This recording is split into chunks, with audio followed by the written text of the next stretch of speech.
In this video, we're going to take a closer look at the Seven Trumpets of Revelation. Any diligent student of Bible prophecy can see that these seven trumpets represent seven successive judgments from God, first against pagan Rome and then against papal Rome, both of which played a role in persecuting God's faithful people. These judgments unfold one after another in prophetic sequence. 6 of the 7 trumpets have already been fulfilled in history, while the 7th trumpet points forward to the second coming of Christ. So let's take a quick journey through the first 6 trumpets, examining them in the exact order in which they were fulfilled, and most importantly, looking at the historical evidence that confirms their fulfillment. After that, we will dive into our podcast discussion. The first trumpet was fulfilled between AD 395 and 410, when the Visigoths attacked the Roman Empire from the north. Then, in fulfillment of the second trumpet, the Vandals attacked the Roman Empire from the sea between AD 428 and 468. The third trumpet was fulfilled between AD 451 and 453, when the infamous Attila the Hun, leader of the Hunnic Empire, invaded the Roman Empire and brought his forces into Italy, threatening Rome itself. Finally, the Heruli fulfilled the fourth trumpet, bringing the final blow against the Western Roman Empire in AD 476, when Odoacer and his forces deposed the last Western Roman emperor, marking the conventional end of Western Roman imperial rule. When we look at history, we see that after the Western Roman Empire fell, another power emerged in the West that inherited much of Rome's influence: the Roman Catholic Church. This institution was not merely a religious organization. It also became a powerful political force, at times exercising authority over kings and nations. This became the second phase of Roman power, commonly referred to as Papal Rome. It continued the persecution of God's faithful people. Therefore, the 5th and 6th trumpets are understood as judgments from God against this second Roman power. But there is still one trumpet left. The 7th trumpet has not yet been fulfilled. It points forward to the second coming of Christ, when Jesus will finally bring an end to all earthly kingdoms and powers, including Papal Rome, and establish his everlasting kingdom. To briefly explain the fulfillment of the 5th trumpet, it represents a judgment from God against the Eastern Roman Empire, which, unlike the Western Roman Empire, had not yet fallen. This Eastern Roman power is also known today as the Byzantine Empire. It was centered in Constantinople, located in the region of modern-day Turkey. The dominant Christian church within this Eastern Empire was the Eastern Orthodox Church, which had become increasingly separated from the Western Roman Catholic Church, with the division traditionally associated with the East-West Schism of AD 1054. However, the Eastern and Western churches had originally been part of the same Christian church, and many of their doctrines and traditions remained closely related even after their separation. Through its teachings and beliefs, it very much was an apostate church, following in the footsteps of Rome. In fact, Adventist pioneer Uriah Smith writes in his commentary book, Daniel and the Revelation, "The Roman Empire declined as it arose by conquest. But the Saracens and the Turks were the instruments by which a false religion became the scourge of an apostate church." As a judgment against this church for both its apostasy and its persecution of faithful Christians, the 5th and 6th trumpets foretold the rise and expansion of the Saracen Muslims and the Ottoman Empire, who would afflict the Eastern Roman Empire. We'll examine the details of these prophecies more closely later, but before we do that, we need to understand who these powers were, how they rose to prominence, and how their rise fits into the prophetic sequence of Revelation 9. Once we establish that historical foundation, we can then examine the prophetic time periods and the important question of their starting point. You see, Revelation 9 verse 5 and 15 give us 2 prophetic time periods that, according to the Historicist interpretation, can be used to calculate the duration of the Ottoman period. This is where an important historical question arises. Historicist Adventists and critics of the historicist approach disagree over the historical date that should be used as the starting point for the Ottoman period. There are 2 different dates being proposed: 1299 and 1302. This matters because Josiah Litch, one of the Adventist pioneers, applied the day-for-a-year principle to these prophetic time periods and calculated both their beginning and their end. Beginning with 1299, his calculation brought him to 1840. When the events predicted by Litch unfolded in 1840, the Millerites were greatly encouraged that the day-for-a-year principle was a valid method for understanding prophetic time periods. This was especially significant because they were looking ahead to the fulfillment of the 2300-year prophecy in 1844. But critics use a different starting date for the Ottoman period, and if their proposed date of 1302 is correct, the traditional calculation no longer arrives at the historical events associated with 1840. This raises a serious question. Can the day for a year principle still be upheld? And this question reaches far beyond the fifth and sixth trumpets. The day for a year principle is also essential to the interpretation of other major Bible prophecies. It is used in the 2300-year prophecy of Daniel 8:14, which Adventists understand as pointing to 1844 and Christ's entrance into the most holy place to begin the investigative judgment. But it's also used in the 69-week prophecy of Daniel 9, which points to the time of Christ's ministry and his death on the cross. So you can see why this historical question matters.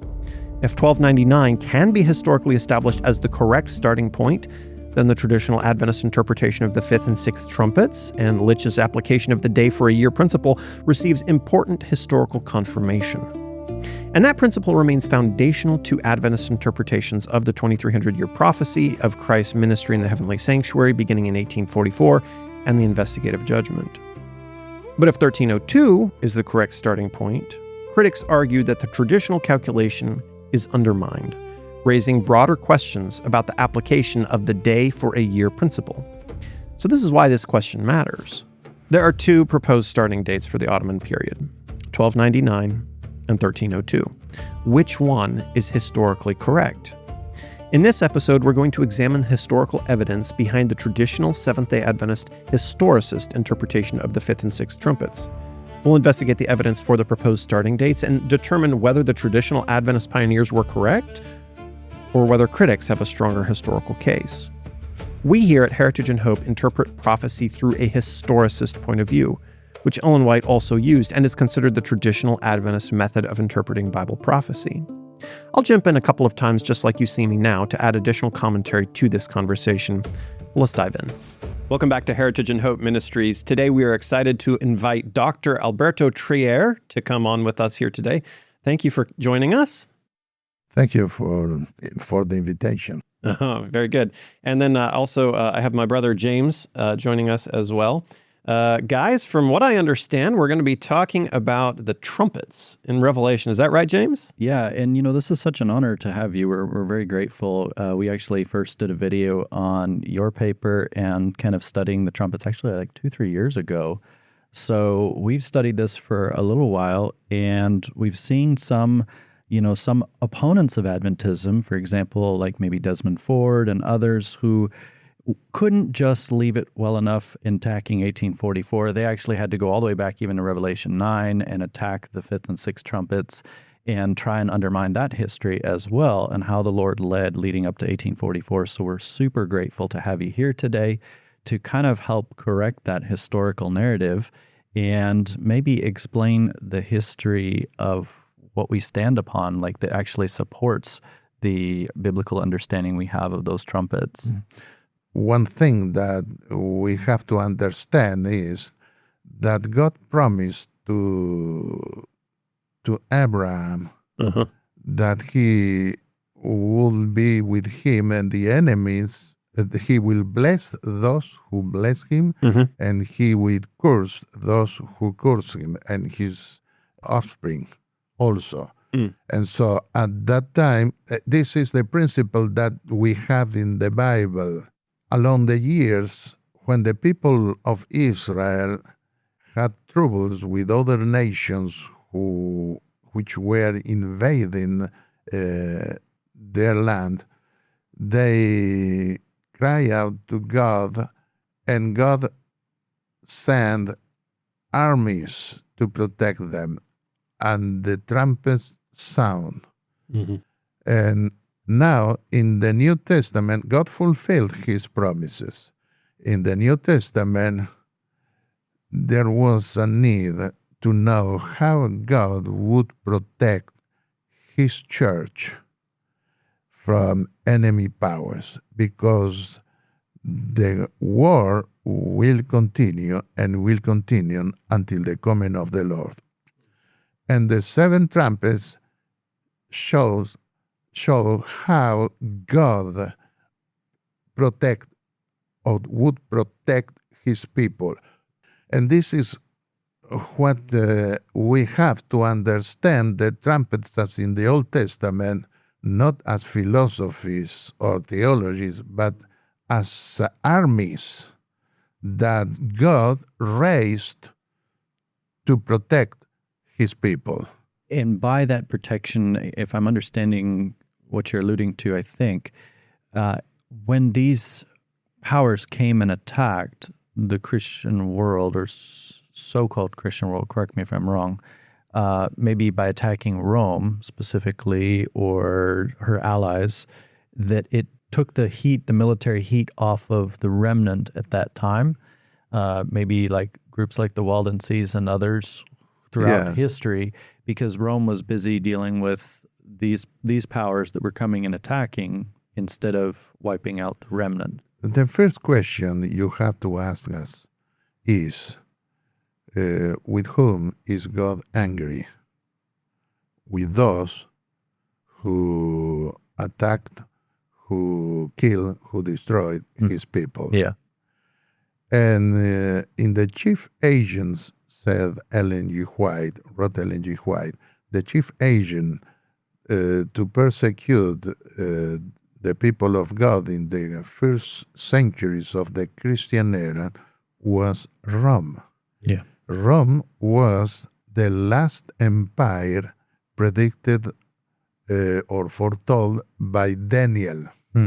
So we don't have to look for other candidates for knowing with whom God is angry. No, the collapse of Rome will reach to an end at the second coming of God. There are three different periods. One is pagan Rome. After that, the Holy Roman Empire, and with the union of the papacy and the Western Emperor. And at the end, with the resurgence of Babylon, with the power of Rome in key issues that will play a specific role in the last contest. Now that we've had a brief overview of the seven trumpets, let's turn our attention to some of the criticisms that historicist Adventists have faced regarding their interpretation. And this criticism is not something new. In fact, questions surrounding some of the prophetic dates and time periods, particularly those connected with the trumpets, were even raised among some of the Adventist pioneers. Within the early stages of the Adventist Church, some were suggesting that they didn't have all the historical evidence needed to support certain prophetic dates and timeframes. But God blessed, and the historical evidence was found. At the beginning of the 19th century, Ellen G. White requested to do researches on history because a new edition of the book, The Great Controversy, was in preparation. And some brothers there, Prescott especially among them, were unable to find enough support, historical support, for the fulfillment of prophecies. So Prescott advised Ellen G. White to put aside some prophetic dates because he couldn't find historical confirmation. Ellen G. White didn't accept it. And he believed that the 1260 years couldn't be proved by history. The dates of the fifth and sixth trumpets, he couldn't find an explanation on this interpretation. And he had problems with other dates. But Ellen G. White didn't accept his recommendations and proposed to send Prescott to give evangelistic meetings. Prescott felt humiliated for that, and he remained liberal the rest of his life, rejecting that. But William White, the son of Ellen G. White, recognized that we had, as a church, to study more history and to prove what her mother had said about that. Leroy Froome went later to Europe, and he studied the history of interpretation, and he prepared 4 big volumes on history. He worked for more than 15 years traveling to Europe. And after that, other studies concerning the date 2,300 days, years of Daniel 8:14. Other people study the subject even under the light of astronomy. And today we can prove easier the foundation of that date. For astronomy, there are programs that may show the exact date when the moon appeared sometime in the past in history. So those are part of the Soros text, if I remember correctly, and they use the cuneiform tablets that are the astronomy tablets of ancient Babylon to pinpoint 457. Is that what you're referring to? Right. Comparing these, we may prove that the dates chosen by our pioneers or by the Millerites were right, even if they didn't have at that time all the information that we can have today. And they also used Ptolemy's Canon of Kings and as well to arrive at that date. The Ptolemy calendar was not the best. It was the best one at that time, but today we have better possibilities to prove the different dates in the past. Concerning the 1,260 days or years, some authors wrote about that, studied in history, and I think that if Prescott would live today, he would accept it, impressed for that foundation. 538 to 1798, the 1,260 days, to prove history. Concerning the dates of the trumpets, there was a serious problem for the research. Most papers were written in Arab, in ancient Greek, and in Mongol and in other languages at that time, and our pioneers couldn't read it and couldn't find it. Today, interesting, we can find it easily through the internet. And I obtained my doctoral degree in France in the University of Strasbourg in the Protestant faculty, and I taught theology in our French seminar, so I speak French. And most of the documents, all documents, were translated into French. This is why I could study the subject better. And you may see here 4 volumes on the work of Pachymers that helps us to know exactly when the Battle of Bapheus took place. Before we examine the Battle of Bapheus, it's important to remember why it matters in the study of Revelation 9 and the 5th and 6th trumpets. The key question is, when did the Ottoman Empire begin? The answer to that question determines the starting point for the prophetic time period mentioned in Revelation 9:5 and 15, and proves or disproves the use of the day for a year principle. The Battle of Bapheus was the first major victory of the Ottoman Empire over the Eastern Roman Empire, commonly known today as the Byzantine Empire. Edward Gibbon, one of the most influential historians in the English-speaking world, identified July 27, 1299 as the correct date for the Battle of Bapheus, and therefore also the beginning of Ottoman Empire's rule. German-speaking historian Joseph von Hammer-Purgstall, however, identified the Battle of Bapheus as first occurring in 1301, then on July 27, 1302, and regarded this date as a more appropriate starting point for the emergence of the Ottoman Empire. Josiah Litch, one of the Adventist pioneers, followed Gibbon's starting date of July 27, 1299 as the correct starting point, calculating from that date and applying the day for a year principle to the prophetic time periods mentioned in Revelation 9 verse 5 and 15. He arrived at August 11, 1840, as the end of the Ottoman Empire's prophetic period.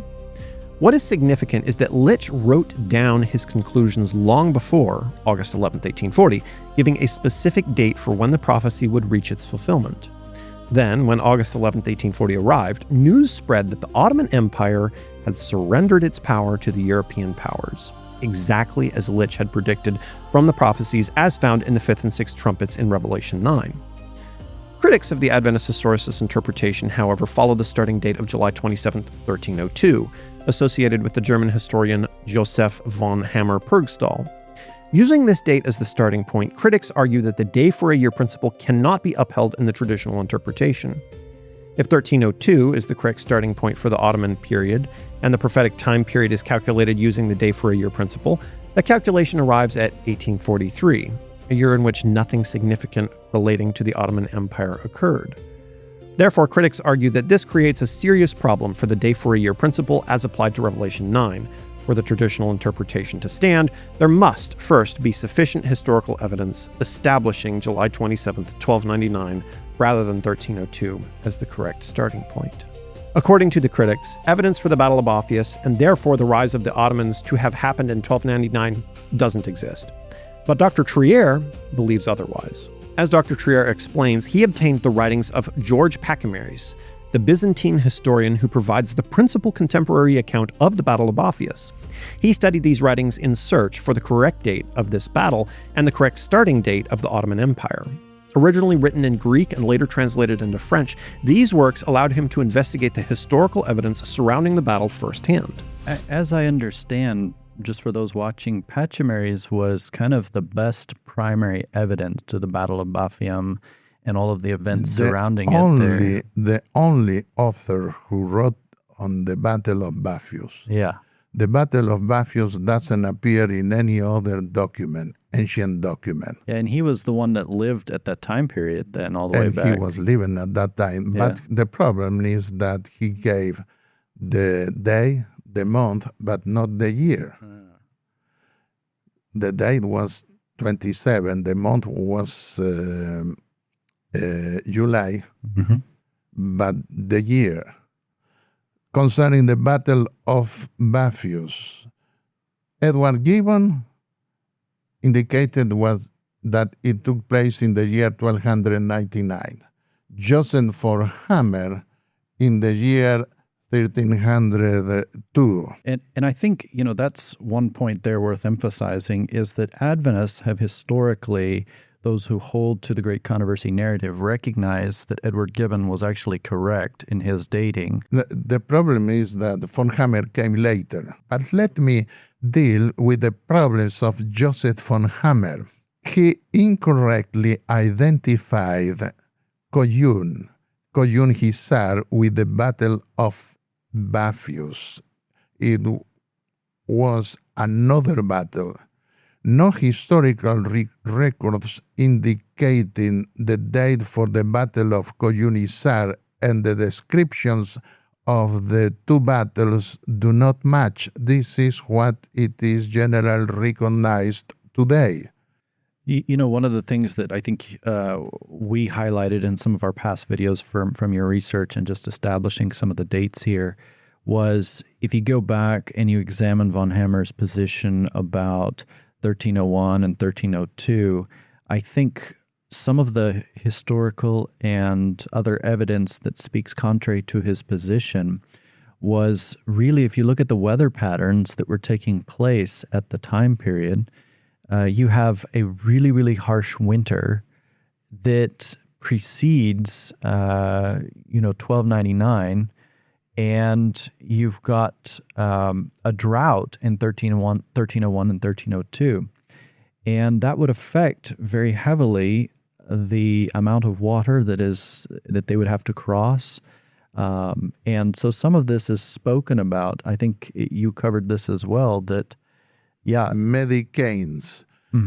When I read what happened at the time in the Battle of Bapheus, I tried to know what happens in the Mediterranean world.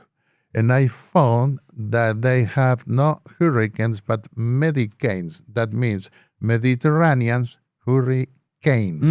I see. Mediterranean hurricanes. I see. So the storm that flooded Bapheus in March, destroying its defenses, aligns with the year 1299, not the years from 1300 to 1303.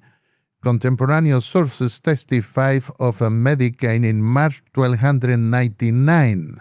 It is exactly expressed by one of the Arab historians at that time, that he was graphically saying what was happened every year and in the different periods of months that confirm that date.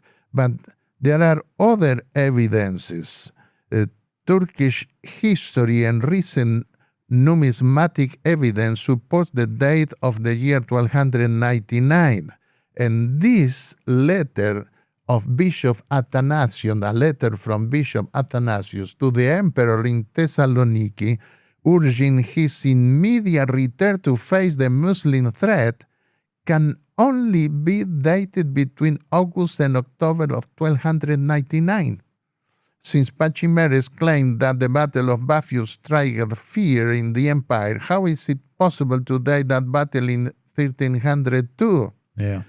Turkish historians place the date for the beginning of the Ottoman Empire in the year 1299, not in the year 1302. Yes. Von Hammer's been the one, if I understand correctly, that Desmond Ford ultimately relied upon to try and deny the Adventist position on the trumpets. So these dates right here, although it may seem to some not very critical, this was pivotal in recognizing the day-year principle and ultimately for that historical prophetic understanding for the fifth and sixth trumpets to play out and to recognize that. And we have today another way to deny the value of the prophetic dates by people who presumes to remain historicists. Mm-hmm. They think that the description of the trumpets are not armies but philosophies, and you cannot put dates on philosophies. And this is one of the problems, the trouble that many people find today. But the problem of many people, we have to be honest, was that they didn't have the possibility to study in depth the documentation of that time that I could do.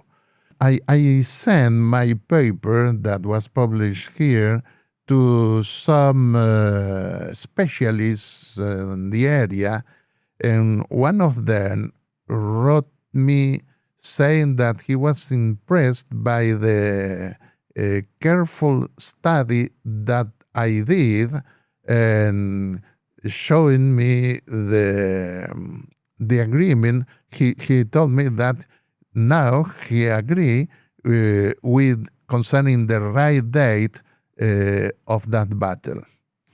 You may find at the same time other historians that give the year 1299, but they probably follow Gibbon or other old historians. But I tried to study the evidences on that time through historians or through people who were living at that time, and this was my conclusion. Yeah, one of those historians I was locating recently was Hazi Khalif Mustafa, who commented on the acquisition made by the Ottoman prince in the cities surrounding Bithynia. specifically Othman I, that he made himself the sole master of all of Greece, but this was in the year 698 of the Hijri, or Islamic calendar, which, as I calculated it out, is 1299. So as Dr. Treiyer mentioned, he studied the history of the rise and decline of the Ottoman Empire in depth. And what he found was that the Adventist pioneers, including Josiah Litch, were correct in identifying July 27, 1299 as the starting point of the Ottoman prophetic period.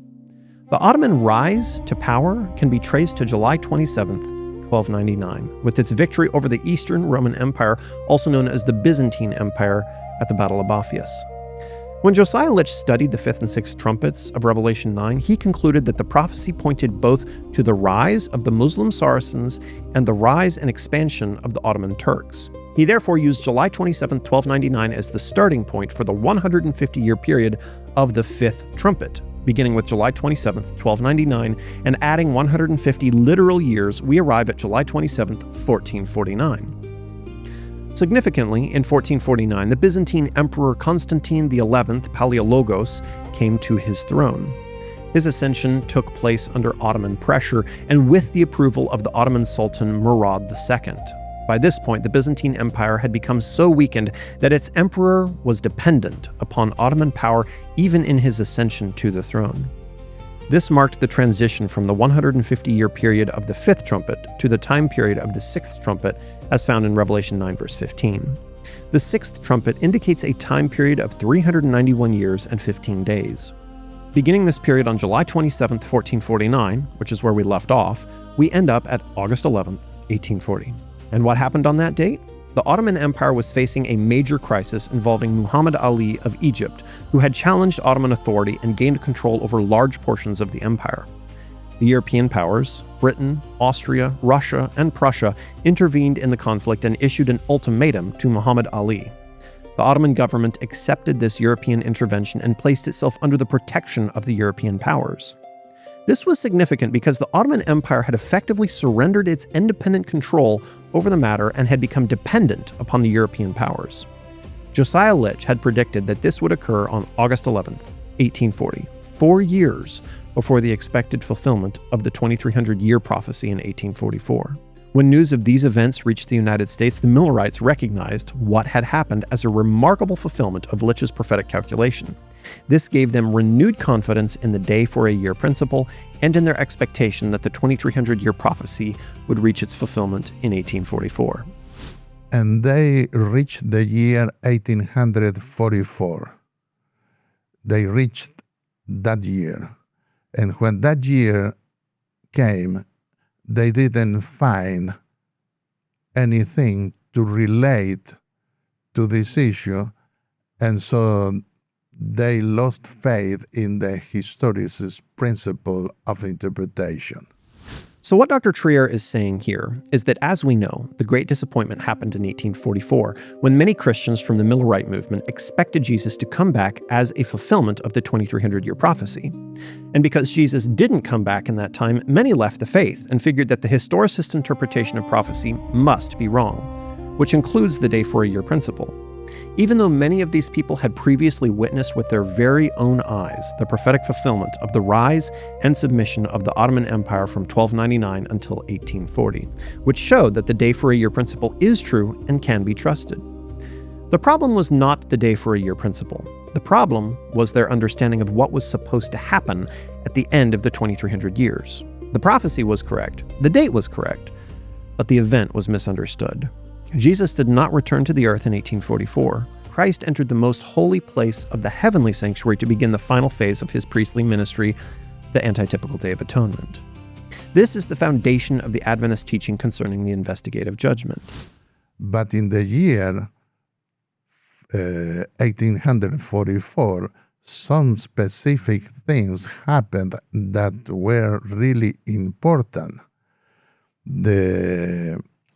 The sixth trumpet indicated that the hordes, Turks' hordes, would be released to kill. In March 21st, 1844, Abdülmecil, the Turkish Sultan, decreed that no more Muslims who would be converted to Christianity would be killed. Okay. We could find this fulfillment in 1840, but we may also accept the other fulfillment in 1844, when the Abdul Mesil decreed not to kill any more apostate Muslims. What Dr. Treiyer is saying here should not be confused with the fulfillment of the 2300-day prophecy, which ended in 1844.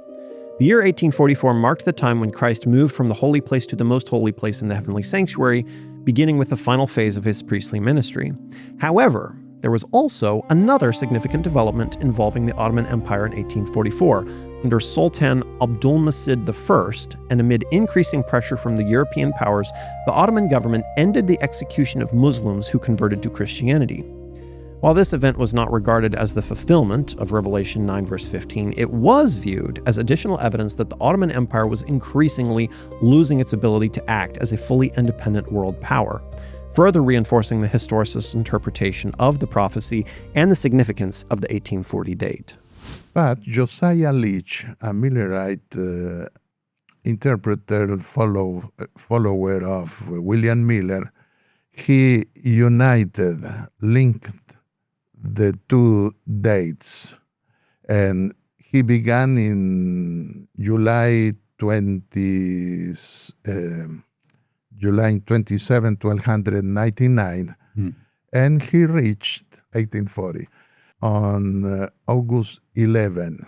During that period, there was a Turkish expansion toward Europe, and this was supremely important, especially for Christians who were persecuted by the Holy Roman Empire, because they couldn't annihilate completely the Protestant Reformation, because the Turks were invading Europe and they needed to unite in order to face the common danger.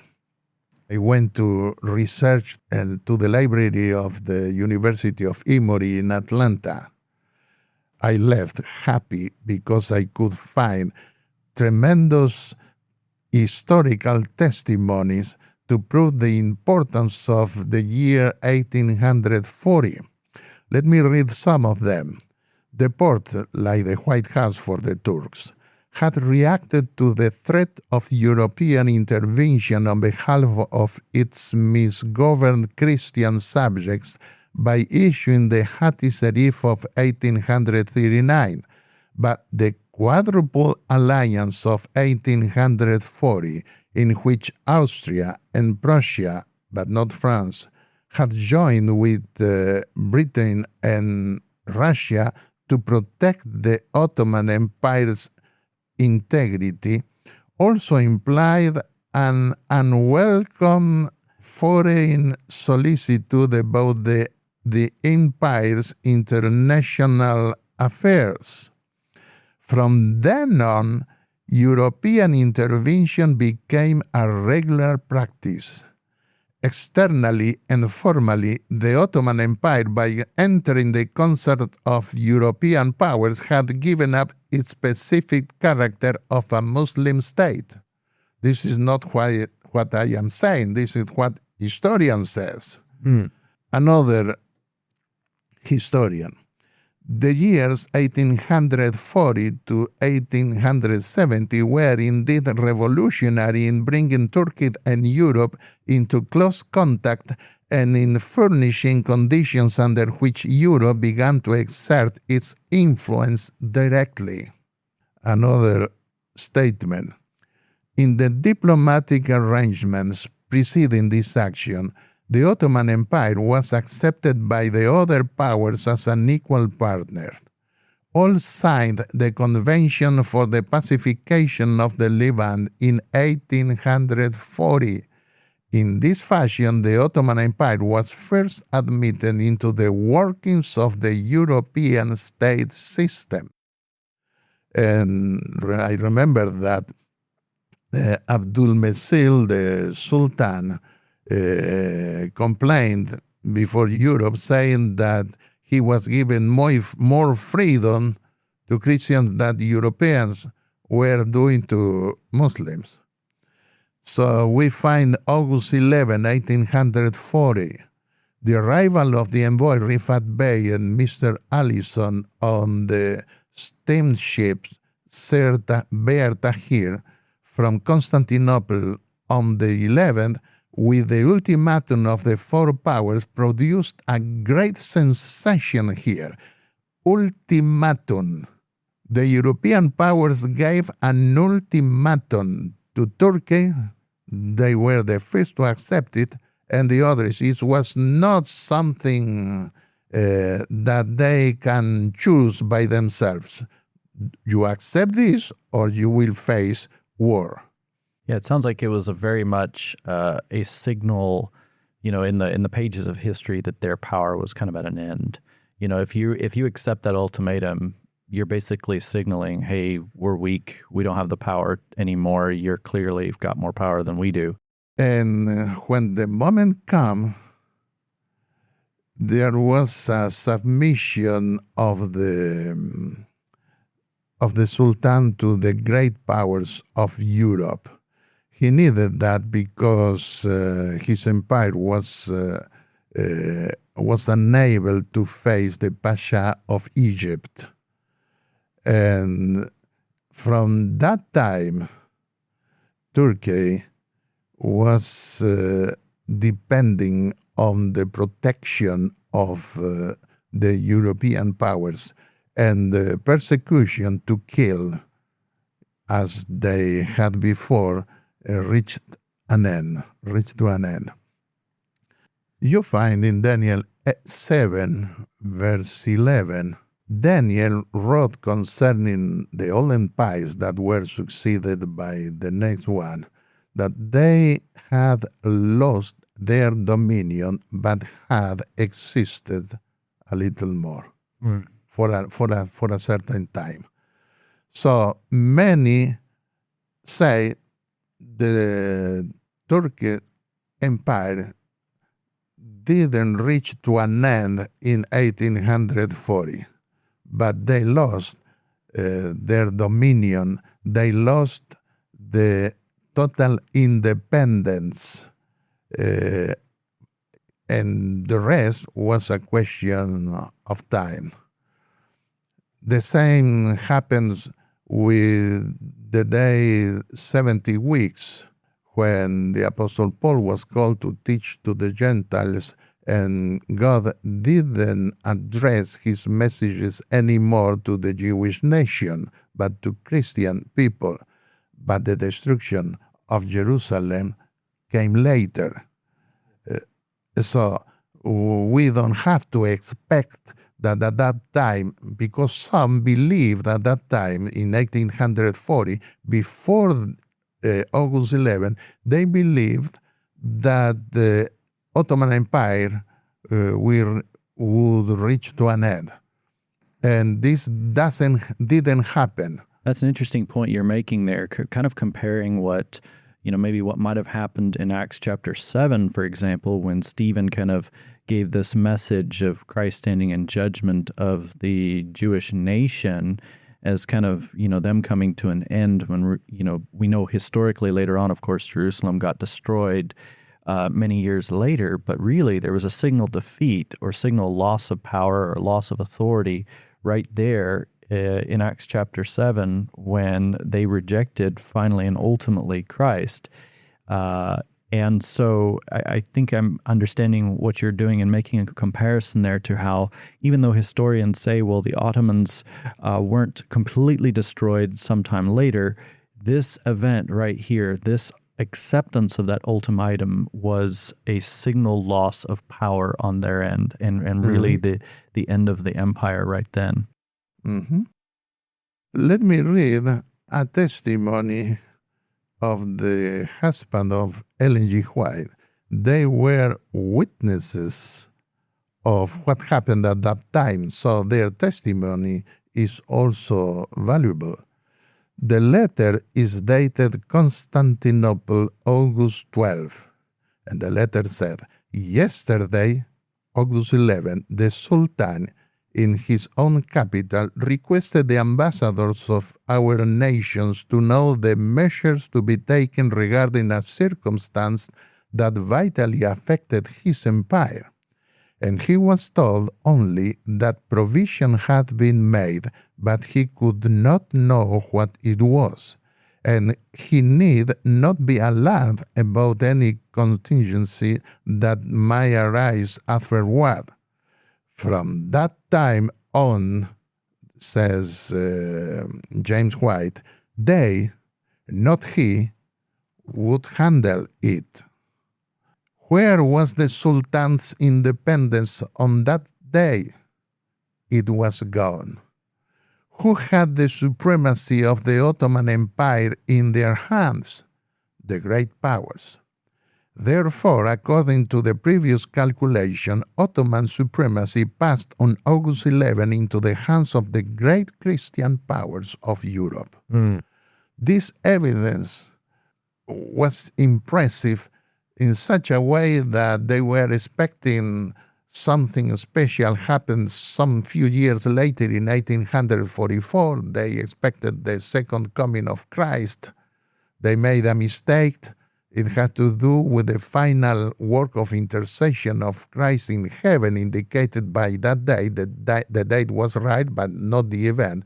But this allowed the Millerites to preach with more power on what they were expecting to be fulfilled. Ellen G. White wrote later, in the year 1840, another remarkable fulfillment of prophecy excited widespread interest. Let us pay attention.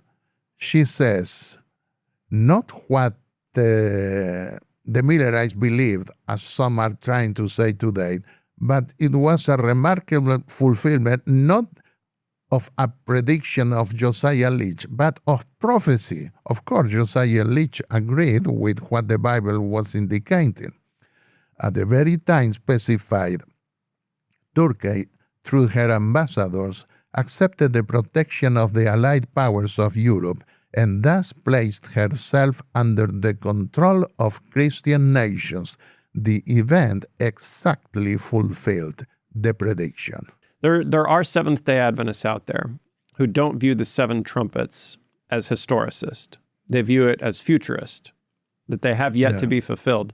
How do they combat that very plain statement by Ellen White saying that it was fulfilled in 1840? Well, there are some out there, and just in my observation, who, as he mentioned earlier, have kind of rejected historicism's approach in the understanding of the trumpets and looked for more of an idealist principle. So, and of course, that ultimately affects how they understand the timing as well in some cases. But again, they're looking more at a philosophical start and stop period for the time period than actual historical dates as far as when the battles took place. At the beginning of the Adventist movement, they had a General Conference Congress where one of the persons offered a futuristic interpretation on the trumpets. A committee was organized in 1881, and they rejected that new proposition. Ellen G. White wrote 2 letters to Uriah Schmidt at that time, saying that she could see that the attempt to change the interpretation that was fulfilled that we have, it was a device of the devil to try to confuse our message. And she warned that in the future there would be new attempts to change the interpretation of the prophecies that is harmonic in the way that we received that legacy from the pioneers. In the next year, the Congress met again, because at that time they were meeting every year, and they confirmed what it was decided the former year. In the future, the Seventh-day Adventist interpreters continued defending this view until Prescott came and introduced a rejection of these prophecies, on the fulfillment of the prophecies. Anyway, our church never adopted officially a rejection of that prophecy, and this was being preached everywhere by our pastors and evangelists. But from the 80s, especially in the former century, there was a shift again in the interpretation. I could say that Prescott overcame at that time in his rejection. Now, even the biblical research is coming back. I saw that. Yeah. And they published, I could see one of the archives was erased. The archives where they were offering a different interpretation on the sixth trumpet as presuming that we are still living in the time of the sixth trumpet. This I quote in my book, but it doesn't appear anymore there. There are other members of the Biblical Research Institute, and I don't like to criticize the problem to understand this subject because it is a complicated subject, and there is a problem, or there was a problem. Our pioneers put emphasis in history and not necessarily sufficiently in exegesis or in the biblical analysis. Sometimes we read history there, but it is hard to connect with the Bible, with the text. Now, from the 80s and already from the 70s, there was a different scope. They put emphasis on exegesis and neglect history. We have to be balanced in order to be able to see the fulfillment of the prophecies. This is the reason why I wrote this commentary on the book of Revelation, that the title is Historicist Theology of the Book of Revelation, Biblical and Historical Commentary, because that neglect in history, that lack of interest in study history led some interpreters in our church, this is my conviction, to try to find different ways to interpret it, and they put aside what was confirmed by the spirit of prophecy, when it is well-founded in history. There's a quote, actually, that somebody pointed out to me that was from 1890 by Ellen White. There's a quote here that says, "The battle of Armageddon will be fought, and that day must find none of us sleeping. Wide awake we must be, as wise as virgins, having oil in our lamps with our lamps. The power of the Holy Ghost must be upon us, and the captain of the Lord's host will stand at the head of the angels of heaven to direct the battle. Solemn events before us are yet to transpire." Trumpet after trumpet. Yeah. Trumpet after trumpet is to be sounded, vial after vial is to be poured out, one after another upon the inhabitants of the earth. How do you, what is your take on that quote as when she says trumpet after trumpet is to be sounded? Trumpets after trumpet means war after wars, because trumpet was a figure of wars. She is not speaking about the 7 trumpets of Revelation. She was definite concerning the trumpets fulfilled in history, but when she is speaking trumpet after trumpets, it is equivalent to what Jesus said, there would be wars and rumors of wars that would take place. But there is no, in that text, there is no a reference to the trumpets of Revelation. How can people get a copy of your book? You may find it in the ABC. Okay, very good. Well, thank you so much for coming on here and talking with us about the Seven Trumpets. There's a lot here to study, but it really helps affirm our position as Protestants and as historicists when we can see prophecy has been fulfilled, is being fulfilled, and is going to be fulfilled. There's the faith cometh by hearing, and hearing by the word of the Lord.